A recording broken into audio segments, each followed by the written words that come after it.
కలకత్తా సంఘటన మీదన ఒక హృదయాన్ని టచ్ చేసేటటువంటి ఒక పోస్టు ఆయుష్మాన్ ఖురానా పెట్టినటువంటి పోస్టు. నేనే అబ్బాయినైతే గది తాళం వేయకుండానే పడుకోవచ్చు, నేనే అబ్బాయినైతే స్వేచ్ఛగా పరిగెత్తచ్చు, రాత్రంతా స్నేహితులతో కలిసి నిర్భయంగా తిరగచ్చు, ఆడపిల్లలను చదివించాలని వారిని బలంగా తీర్చిదిద్దాలని ఎంతోమంది చెప్తుంటారు. తీరా కష్టపడి చదివి డాక్టర్ అయినా కూడా ఆ కంటి రెప్పను కాపాడుకోవాల్సిన పరిస్థితే ఉంది.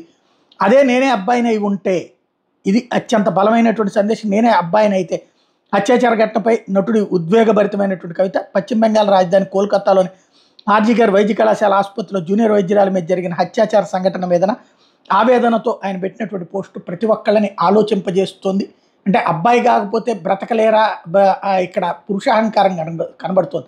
అమ్మాయి పట్ల ఉన్నటువంటిది, అమ్మాయి ఇట్లా ఫీల్ అయ్యి ఉండేదేమో, తను ఇవాళ తన ఆత్మ ఆ రకంగా ఫీల్ అయ్యి ఉండేదేమో అన్నటువంటి ఆవేదన వ్యక్తపరిచారు.